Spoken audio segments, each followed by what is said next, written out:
Convidar você para abrir a sua Bíblia no livro de Lucas, no capítulo 2, somente do versículo 52. Eu quero estar falando sobre as três características e a necessidade do crescimento interior. As três características e a necessidade do crescimento interior.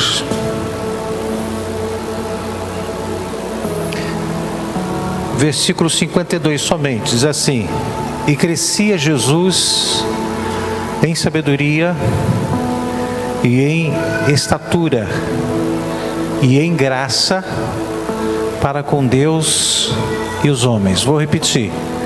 E crescia Jesus em sabedoria e em estatura e em graça para com Deus e os homens. Feche os seus olhos, por favor. Pai, no nome precioso de Jesus, eu te peço, Senhor, fala conosco, alcança o nosso coração, possamos absorver, que o Espírito Santo possa trazer a revelação desta palavra ao nosso coração nesta noite. Que o Senhor seja glorificado, como tem sido desde o início deste culto, e deverá ser glorificado no decorrer até o final, para a glória e louvor do nome de Jesus. Amém. Pode sentar.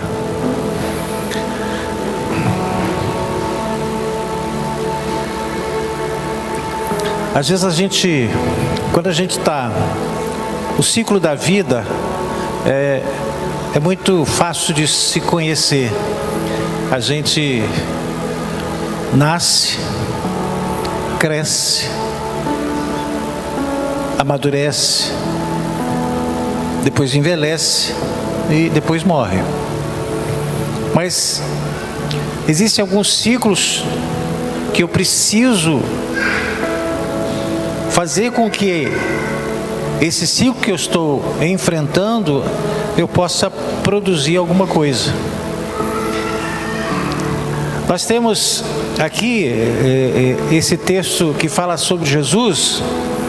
Jesus aqui, quando foi descrito, ele estava com 12 anos. E a Bíblia está dizendo que ele crescia em alguns aspectos: sabedoria, estatura e em graça. Sabedoria, estatura e graça. O que fez com que o Senhor Jesus suportasse tudo o que ele suportou não foi o crescimento exterior, foi o crescimento interior. A dor que ele suportou, todas as humilhações que ele enfrentou, foi por causa do seu crescimento interior, não é o crescimento exterior. O crescimento, o seu lado exterior, que ele cresceu em estatura, ele sentiu a dor da pancada, dos chicotes, da coroa de espinhos. Mas a dor pior não é essa. A dor pior é a interior. E que fez com que Jesus pudesse suportar. Quando ele estava lá no Getsemane, ele, orando ao Pai, ele disse: Pai, se for possível, passa de mim esse cálice. Ele estava dizendo isso por causa da sua dor que ele ia suportar exteriormente, e a dor que ele já estava sentindo interiormente. Qual é a dor que ele estava sentindo? A dor da traição, a dor de que ele foi vendido, da humilhação, da falta do reconhecimento. Dói.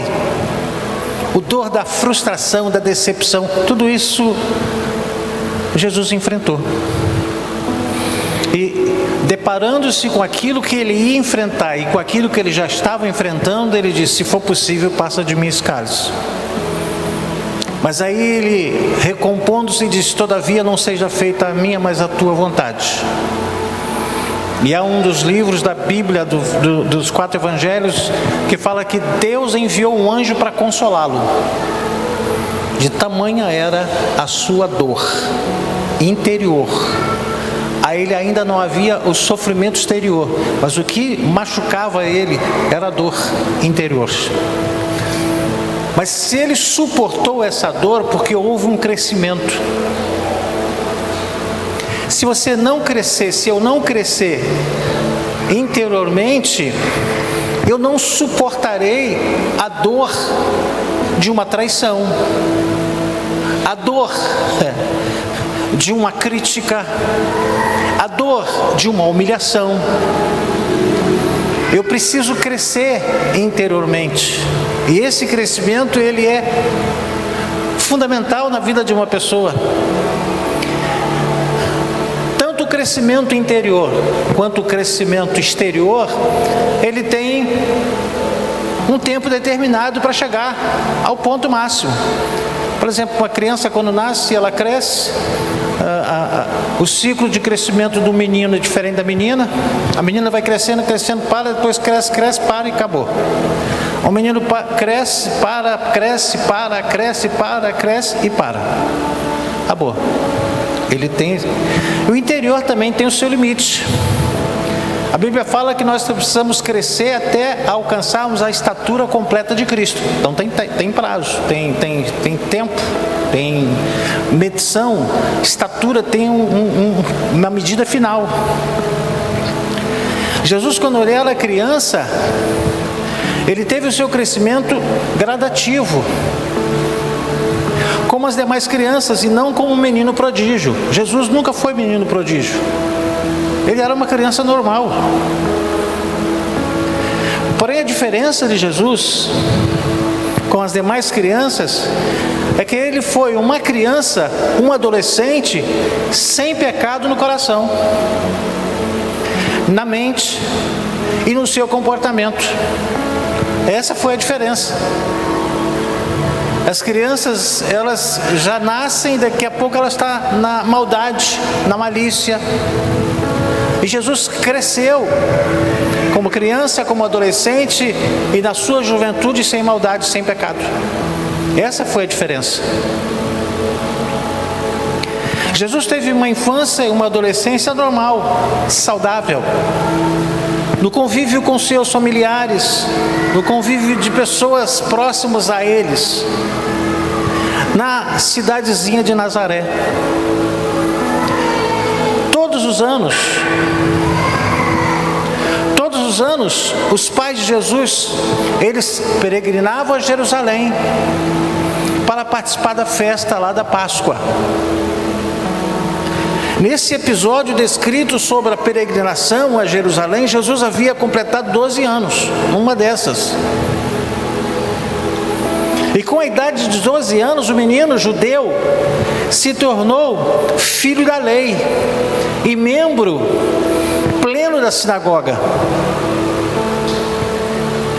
Quando os pais de Jesus, que se chamavam José e Maria, no caminho de volta, eles se deram conta de que o adolescente Jesus, ou pré-adolescente, havia ficado para trás.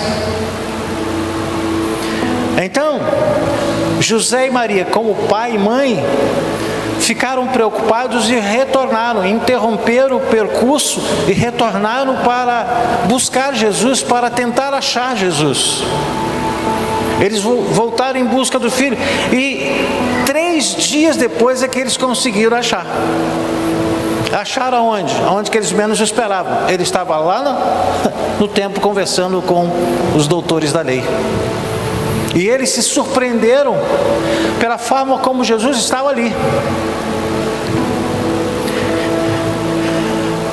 Os pais de Jesus, nessa surpresa que tiveram, eles viram Jesus conversando naturalmente com aqueles sábios da lei. Jesus os ouvia e também fazia perguntas com o intuito de aprender. É possível que seja essa a razão que muita gente envelhece sem se tornar sábio e inteligente, pois não tem nenhuma disposição em sentar-se com os mais experientes, ouvir suas histórias e fazer perguntas. Hoje a geração, essas últimas gerações dizem assim: eu sei o que estou fazendo, não quer ouvir ninguém, não gosta de ouvir sábio, não gosta de ouvir o experiente. E a intenção do experiente para orientar é fazer com que ele cresça sem se machucar muito, porque a vida, ela é uma caixinha de surpresas, e quando eu não sei lidar com a vida, ela me machuca, e eu sofro. E Jesus ele estava sentado, fazendo pergunta, crescendo, aprendendo. E o sinal mais evidente de que alguém está realmente conectado e interessado no processo de aprendizado é quando esse alguém se propõe a sentar para ouvir e interagir com perguntas. Se eu fizer isso, será que isso vai dar certo? O que você acha? O que o senhor acha? O que a senhora acha? Ajuda muito, gente. Não tente resolver a sua vida, viver a sua vida sozinho, sozinha. Você se machuca muito mais do que acerta. A sua vida fica menos assertiva. Procure conversar, procure ouvir, procure perguntar, para você ter uma vida mais assertiva. Não crie situações, ambientes em que, quando você é julgado, quando as pessoas fazem algum comentário a seu respeito, você começa a mudar a sua posição, porque fulano falou isso, porque fulano falou aquilo, eu preciso perguntar disso, e aí, está falando isso, é isso mesmo? Não, você precisa saber quem você é. A nossa falta de conhecimento, quem nós somos, nos leva a aceitar o que os outros dizem, porque eu não sei quem eu sou. Os mestres estavam deslumbrados com Jesus, impressionados com as suas respostas precisas. As perguntas de Jesus deixaram os mestres da lei admirados. Não eram perguntas tolas, nem debatia com eles, mas buscava um entendimento das questões espirituais com muita profundidade. Por isso Jesus cresceu em estatura, em sabedoria, em graça, porque Jesus não estava ali mesmo na sua pré-adolescência, ele não desafiou ninguém, ele simplesmente fazia algumas perguntas, ouvia, aprendia e guardava no seu coração. Jesus estava ali para aprender. Só que essa sua forma de querer aprender estava ensinando aqueles homens. Sabe que um dos aspectos fundamentais da sabedoria e inteligência é a saúde mental e emocional. Jesus era um adolescente que cresceu com saúde mental e emocional. Saiba que a sabedoria e a inteligência produzem o melhor uso da nossa capacidade intelectual. Eu sempre tenho dito, batido nessa tecla, disse: não adianta você ter sabedoria se você não tiver inteligência. E a inteligência é a habilidade de você usar aquilo que você sabe. E quando eu não tenho inteligência, eu faço o mau uso daquilo que eu sei e acaba me atrapalhando, e acaba levando um revés na minha vida. Por quê? Porque eu não soube lidar com uma situação que eu me deparei, e aí eu começo a ter atitudes que elas não vão condizer com aquilo que eu preciso, mas eu estou chegando a uma conclusão somente pessoal daquilo que eu sei, mas não daquilo que eu preciso saber lidar. Por exemplo, você está com um problema para ser resolvido. Alguém chega para você e fala assim: será que isso está errado ou está certo? O que eu quero decidir. Se você falar para ele assim: onde você está com a cabeça? Claro que está errado. essa pessoa ela não vai aceitar essa opinião dele ou dela. Mas se você chegar para ele e dizer, ele pode te perguntar assim: você já pensou o que pode acontecer se você fizer isso? Você já o viu lá na frente? Você já se colocou no lugar da situação? Eu preciso ter inteligência, saber lidar com as situações e não colocar na parede. Sabedoria e inteligência. Porque senão eu acabo atrapalhando mais que ajudando. Observe que Deus deu sabedoria e inteligência para Salomão. Lá em 1 Reis, capítulo 4, versículo 29, diz assim: Deus também deu a Salomão sabedoria, grandíssimo entendimento e larga inteligência, como a areia que está na praia do mar. Então eu preciso ter sabedoria, entendimento e inteligência. Quando Salomão se deparou com uma situação inusitada, que duas mulheres chegaram com uma criança, e uma dizendo que a outra matou o filho sem querer, sufocado, e foi lá e trocou. E ela disse: esse filho é meu. Eu disse: não, ele é meu. Não, ele é meu. E Salomão estava sabendo daquela notícia naquele momento. E ele tinha que julgar. E aí ele usou a sua inteligência, que Deus deu larga como a areia da praia. Ele disse assim: pega lá, ó, eu vou dizer no que a gente usa aqui, pega o serrote lá. Mas para quê? Pega o serrote, que vamos dividir essa criança, vamos dar metade para cada um. A verdadeira mãe diz assim: não, se for para matar, deixa com ela. Salomão disse: essa é a mãe. Amém? Você tem que ter inteligência, gente. Eu preciso ter inteligência. Não é só sabedoria, não é só entendimento. Eu tenho que ter inteligência, saber lidar com a situação. Eu preciso fazer com que a minha inteligência me leve à vitória e não a um desencargo de consciência. Observe a declaração de Salomão sobre a importância da sabedoria agregada à inteligência. Provérbios capítulo 24, verso 3 diz assim: com sabedoria edifica-se a casa, e com inteligência se firma. Ela se firma. Com a sabedoria eu edifico a casa, mas a inteligência vai lidar o que vai acontecer dentro de casa. Ela se firma com a inteligência.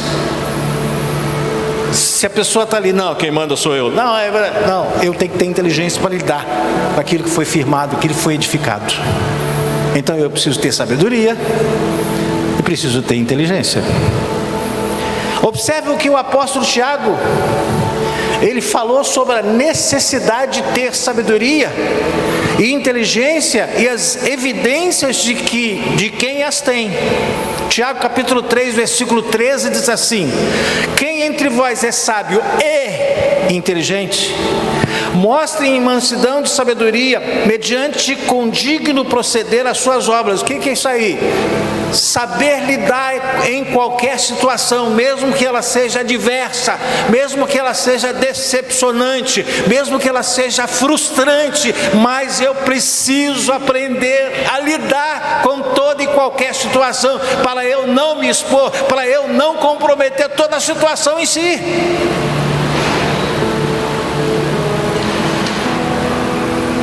A tendência da época de Jesus era a busca por conhecimento, mas havia muito pouca sabedoria e faltava inteligência para muita gente naquela época.